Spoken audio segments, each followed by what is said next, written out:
Sa ikatlong sunod na linggo, muling nagpatupad ng malakihang taas presyo sa mga produktong petrolyo. Bunsod pa rin ito ng nagpapatuloy na kaguluhan sa Middle East. Ayon sa Department of Energy, 15 pesos hanggang 18 pesos ang dagdag sa diesel, 8 pesos hanggang 12 pesos sa gasolina at 12 pesos hanggang 22 pesos naman sa kerosene. Dahil dito, sumirit na sa mahigit 140 pesos kada litro ang diesel sa Metro Manila. Ang gasolina naglalaro sa 83 pesos hanggang mahigit 112 pesos habang ang kerosene naman ay nasa 112 pesos hanggang halos 166 pesos kada litro. Pero sabi ng DOE, mas mababa pa rin ito kumpara sa ilang naunang oil price hike. Smaller increase comparatively compared to the 20 pesos last 2 weeks is because there has been a slowdown on the increase on the per barrel price in the international market.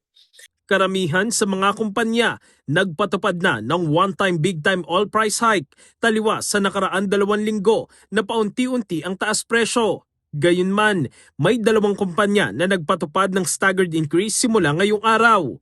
Ayon pa sa DOE, tatagal ng hanggang 45 days ang kasalukuyang supply ng petrolyo sa bansa.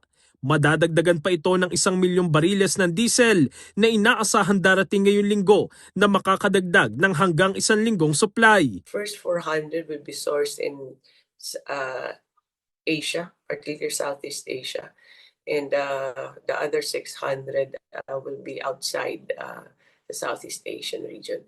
I just don't want to preempt muna kasi under negotiations pa siya, no?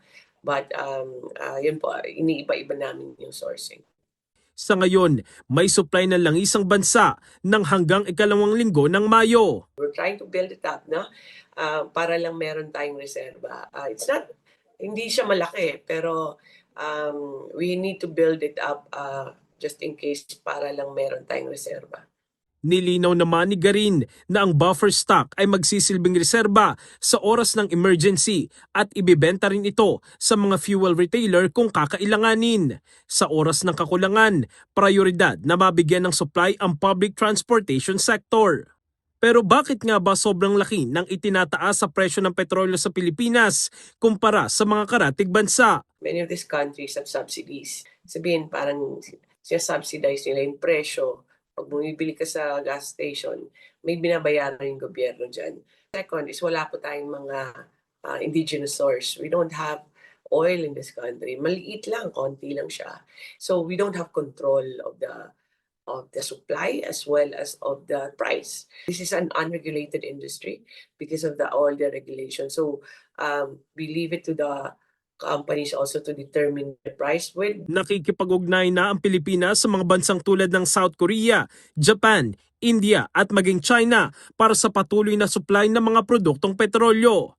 Sa gitna ng patuloy na pagtaas ng presyo, panawagan ng pamahalaan magtipid sa konsumo ng langis at iwasan ng panic buying upang mapanatiling sapat ang supply sa bansa. In the heart of changing lives, ako si Brigada Jico Custodio ng 105.1 Brigada News of Manila, the Music News Authority.